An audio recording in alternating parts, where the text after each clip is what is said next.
Hello again. So it has been a little while since I last vlogged, but that's because I have been working on things and reflecting on my practice, and this feels like the right time to come back. I have been thinking very actively about inclusive online spaces.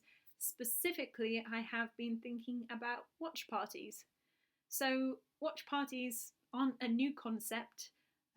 We could think back to VHS tape where you say, I own a video and I would like to watch it with other people. How about you come and watch it with me? How that translates to higher education is that there's been some really interesting use of the notion of a watch party as an alternative format instead of a traditional lecture format. So, how that's been working during COVID is that people would structure a session around lecture recordings rather than live lecturing over a webinar tool. They would record, say, 20-minute segments of a lecture and then have discussions in between those segments, potentially have activities for students. But the idea is that the instructor would be watching alongside the students and there could be this active dialogue going on in the background with chat. Why am I thinking about these? Well, it goes back to January when there was a really good guide released by someone called Emily Nordman at the University of Glasgow. Emily released a guide just outlining their key tips for running watch parties. And it occurred to me that there was one thing that needed to be refined technically with watch parties. And I wrote a blog about this, which I will link to. And that is, how do we share that video effectively? So if I think about Microsoft Teams, which is the main teaching tool that I use on a day-to-day basis, it has some really great screen sharing options, but they are exactly that, they are screen sharing options. So if I'm playing a video on my computer and I want to share that with other people, my only option is to play that video on my computer and share it out to all of the people who are watching my session. You might be like, well, yeah, everyone could just press play at the same time on their own computers. And yes, essentially that is what we are doing at the moment, but it sort of means that you're not watching synchronously together, and that's part of the value proposition. There's something really magical about watching other people watch things and watching things simultaneously with other people. So I'm a huge movie fan, and the thing I miss the most right now is being able to go into a cinema and watch a scary movie. And it's the way you can feel the atmosphere in the room and you can feel how other people are responding to the content that you're all watching together at the same time. As of yet, with online tools, we don't really have a great way of doing that. So Teams, if you play a video, you want everyone to watch it at more or less the same time, your only option is to screen share that video.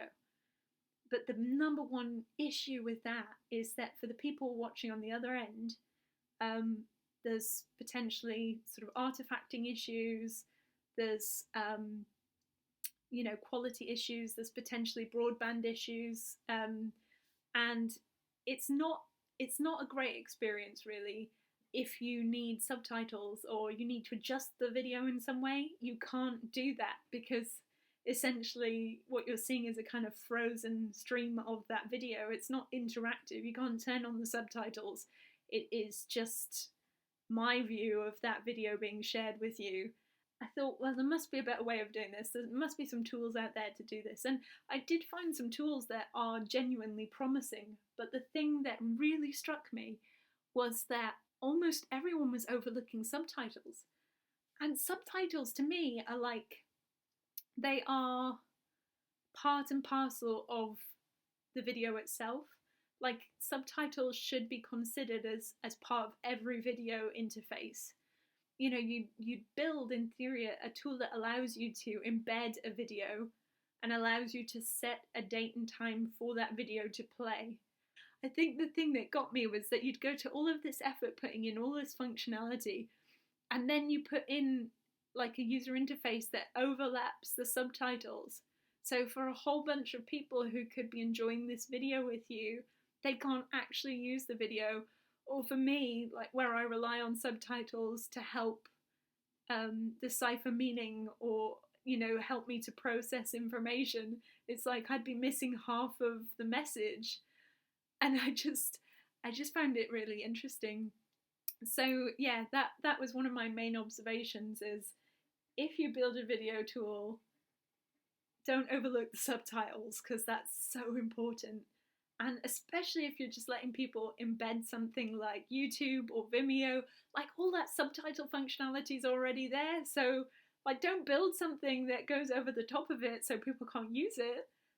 Your frame should not interfere with that video. That video is its like own object, and it needs to be viewed as an interaction tool in some way, and not just as media. It's an interaction. So that was a key observation I've had over the last few weeks.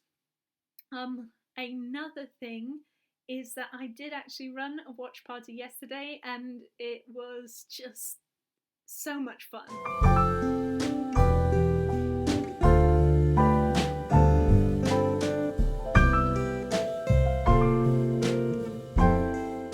I must try and get all of this collated into a written blog, because there's lots of cool, useful bits I probably need to share. Thanks for watching.